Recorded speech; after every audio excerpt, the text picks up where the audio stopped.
On parlait à l'instant de ces 5000 produits dont les prix vont être bloqués en quelque sorte, en tous les cas qui ne vont pas augmenter ou qui vont peut-être même baisser. Qui va déterminer de quels produits il s'agira? Alors, déjà, effectivement, c'est ce que nous avons obtenu avec Bruno Le Maire entre hier et aujourd'hui. Nous avons demandé un effort d'ampleur pour qu'il y ait beaucoup plus de produits concernés par deux choses. Soit par un arrêt de l'augmentation des prix, soit par des baisses. Au moment où on se parle, il faut quand même le dire aux gens, on a déjà 2500 références de produits à peu près qui ont baissé dans le trimestre anti-inflation, mais aussi, vous en parliez à l'instant, dans le cadre des renégociations avec les plus gros industriels que nous avons demandé au printemps. Ce qu'il y a de certain, c'est que c'était nécessaire. Ce qu'il y a de certain, c'est que c'est loin d'être suffisant.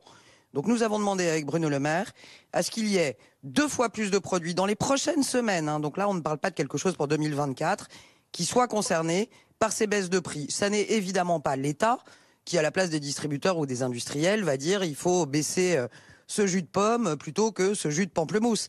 Ça, c'est les affaires économiques et l'objet de négociations entre les distributeurs et les industriels. Ils vont s'en occuper dans les prochains jours et il y aura dans les prochaines semaines 2 fois plus de produits moins chers. Il faut que les gens sachent que dans un hypermarché, vous avez entre 15 000 et 20 000 références de produits. Donc là, en passant à 5 000 références concernées, ça veut dire que vous allez avoir à peu près 30%, 25% de l'hypermarché dont les prix vont arrêter de monter ou baisser. C'est un engagement pour les prochaines semaines. En fait, ce qu'on veut dire avec Bruno Le Maire, je vais le dire très simplement, c'est qu'on n'a pas de temps à perdre. L'inflation alimentaire, elle reste élevée.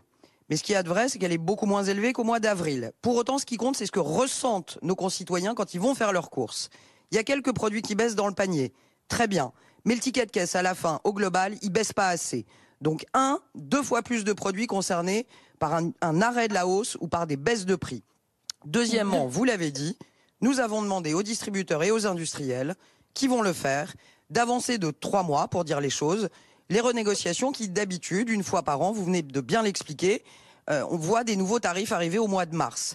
C'est beaucoup trop tard. Donc nous avons demandé à ce que les négociations aient lieu plus tôt, qu'ils se voient plus tôt, et qu'on essaye d'obtenir des baisses dans... Quand précisément, est-ce que ça veut dire, là, dans les toutes prochaines semaines? Là, le ministre a parlé de avant le 15 octobre. Quand est-ce que ces négociations vont pouvoir avoir lieu? Le plus vite possible. Je ne rentre pas dans les détails de tarifs, parce que c'est aussi compliqué. Il y a des tarifs à faire expertiser, etc. Mais ce qu'on a demandé, c'est qu'on n'attende pas le 1er décembre pour commencer à renégocier. Et donc que ce soit possible dès la fin septembre, dès le début du mois d'octobre, que les renégociations s'enclenchent.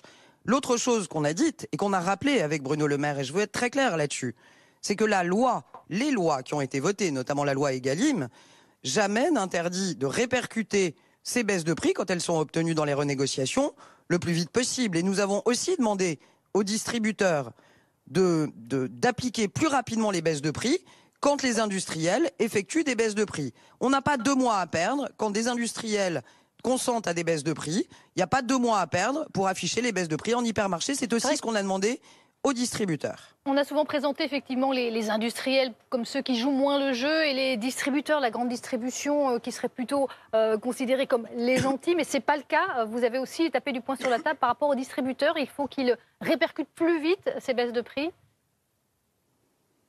Nous, et notamment moi, on n'est pas là pour faire la morale. Il n'y a pas les gentils, il n'y a pas les méchants. Ça, c'est bien pour les histoires que je raconte à ma fille. Il y a aussi des industriels qui ont joué le jeu.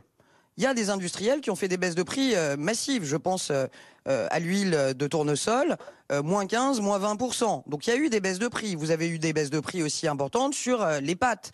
Bruno Le Maire les a citées, je veux aussi le redire. Panzani a fait des efforts importants. Et puis vous avez des grands industriels qui n'ont pas joué le jeu. Ça veut dire quoi, pas jouer le jeu, pour que les gens comprennent bien, pardon. Ça veut dire soit qu'ils nous ont proposé, ils ont proposé aux distributeurs des baisses qui sont quasiment invisibles, moins 0,1 ou moins 0,5% sur un prix, le consommateur il s'en rend pas compte, c'est une baisse ridicule. Soit ils ont proposé, comme certains grands groupes internationaux qui ont des centaines de produits dans nos hypermarchés, 3 ou 4 produits pour baisser les prix. Ça n'est pas sérieux. On veut plus de baisse, on veut plus de produits concernés. On ne dit aucunement que les distributeurs ou les industriels, il y a des gentils, il y a des méchants. Il y a des deux côtés des industriels ou des distributeurs qui ont baissé des prix, et puis il y en a qui prennent leur temps pour se faire. Donc là, on est très clair, on n'a pas de temps à perdre. C'est maintenant, les renégociations, c'est maintenant. 2 fois plus de produits moins chers, c'est maintenant. Et comme d'habitude, on va suivre ça de très près, puisque nous avons, avec la DGCCRF aussi, les moyens de contrôler que ces baisses de prix sont répercutées dans les supermarchés. L'objectif, c'est que les prix parlé de sanctions, Madame la Ministre, à baisser et que les Français le ressentent. Le ministre a parlé de sanctions, de contrôle de sanctions, hein, notamment sur ces prix bloqués, ces 5000 références qui pourraient être bloquées. Ça va être le cas? Quel type de sanctions? Je ne parle pas de prix bloqués, pardonnez-moi de vous interrompre. Je ne parle pas de prix bloqués, ce sont des sujets sur lesquels il faut être très précis. Vous savez, il y a les prix coûtants, les prix bloqués. On demande 2 choses. 1, que certains produits arrêtent de monter quand les cours baissent. Donc stop à la hausse des prix. Et 2, quand les cours baissent, des baisses de prix. Je ne reprends pas ce terme de prix bloqué. Merci beaucoup, Madame la Ministre, d'avoir été avec nous. Merci également à Gaëtan Mélin d'avoir fait le point sur ces annonces du ministre de l'Économie pour tenter de limiter cette inflation.